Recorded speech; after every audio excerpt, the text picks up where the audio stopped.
On Sunday morning, I woke up earlier than usual, not to go out, but to deal with something that had been delayed for a month, repairing the iron gate in front of the house. The gate had been used for nearly 10 years. Now the hinges were sagging, stuck, and couldn't be opened.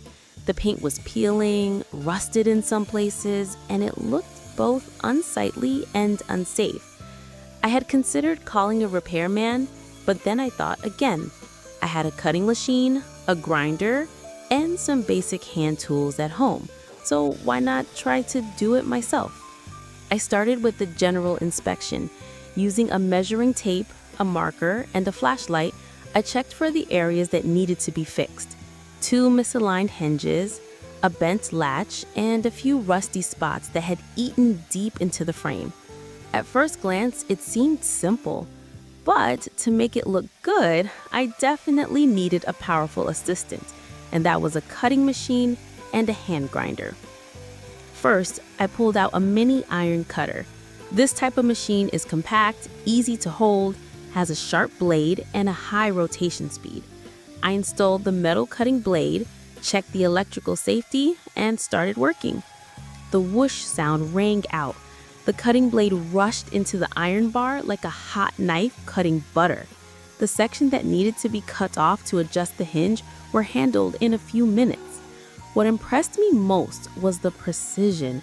Just aligning the line correctly was a clean cut without warping or splatter.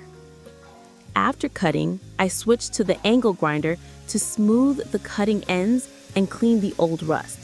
The grinder I used was an 850-watt model with an auxiliary handle and a specialized metal grinding stone. I put on safety glasses, leather gloves, and then gradually ground away the old rusted welds, sharp edges, and blisters due to oxidation. Each time I passed the machine, the rust flew up in clouds of red-brown dust. It felt like I was liberating the gate. The entire surface of the gate became smooth, clean, and ready for painting. Now it was time for the hinge, the most important part to keep the gate opening and closing smoothly. I used a cutter to adjust the gap, then installed the new hinge with steel bolts. Each screw drill bit had to be precise. Without a welder, I tightened the bolts tightly to ensure they were fixed. Then I used a grinder to polish the joint, cover the rough spots, and then apply a layer of glossy black anti-rust paint. Perhaps only those who have done manual work, held a cutter, inhaled metal dust, and heard the sharp scratch sound of the grinding wheel hitting the steel can understand that feeling. The feeling of someone who has repaired a small corner of their house with their own sweat, effort, and a little bit of skill. If you are also planning to renovate your old iron gate, don't hesitate to try it. And if necessary, click on the shopping cart below. I have provided links to the best quality and best price cutting and grinding machines for you to easily get started.